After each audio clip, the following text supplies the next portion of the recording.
अस्सलाम वालेकुम, welcome back to innovate IT zone. आज का जो इस वीडियो के अंदर हम लोग डिस्कस करने जा रहे हैं रिक्वायरमेंट स्पेसिफिकेशन एंड डॉक्यूमेंटेशन।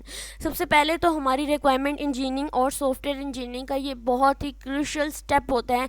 इसके अंदर हम लोग बेसिकली जो हम लोगों ने रिक्वायरमेंट्स को गैदर किया होता है ना, उनको स्पेसिफाई करते हैं, उनको डॉक्यूमेंट करते हैं। ठीक है, इस प्रोसेस में हम लोग जो हमारी रिक्वायरमेंट्स होती हैं उनको एनालाइज करते हैं, उनको ऑर्गेनाइज करते हैं, फॉर्मलाइज करते हैं। ठीक है, और फिर उनको एक डॉक्यूमेंट के अंदर एक स्ट्रक्चर फॉर्म में रख देते हैं।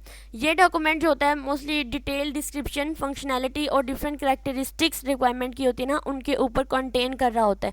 अब इसके लिए कुछ इंपॉर्टेंट पॉइंट्स आप लोगों ने याद रखने हैं। रिक्वायरमेंट्स जो है इस डॉक्यूमेंट के अंदर must be communicated clearly among stakeholders के दरमियान में क्लियरली कम्युनिकेट होनी चाहिए, ताकि हम उसको डॉक्यूमेंट के अंदर हम लोग क्लियरली उसको एक बार में ही लिख दें।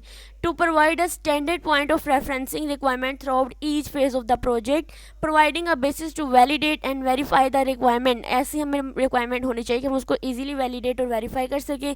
To help track and manage the requirement changings. ठीक है, उसके बाद इसके सोर्सेज और टेक्निक्स की बात करें तो stack holders meetings and interview.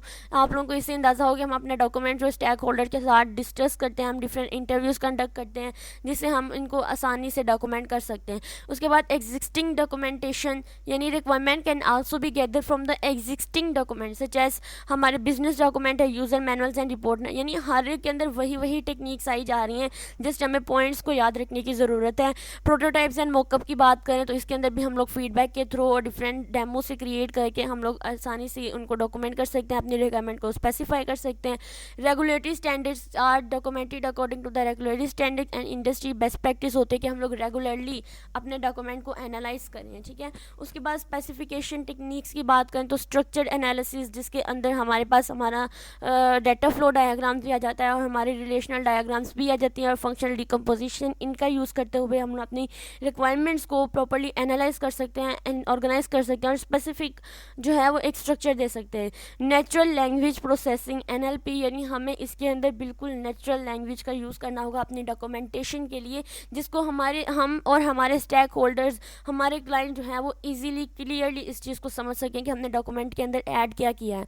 उसके बाद यूज़ केस मॉडलिंग, इसमें भी हम यूज़ केस डायग्राम्स वगैरह का यूज़ करते हुए इजीली सा डिस्क्रिप्शन फंक्शनैलिटी प्रोवाइड कर सकते हैं। रिक्वायरमेंट ट्रेसिबिलिटी मैट्रिक्स, जैसे हम पहले भी कर चुके हैं कि इस मैट्रिक का यूज़ करते हुए जो है वो हम लोग इजीली अपने रिक्वायरमेंट्स के स्टेटस और सोर्सेज को चेक कर सकते हैं।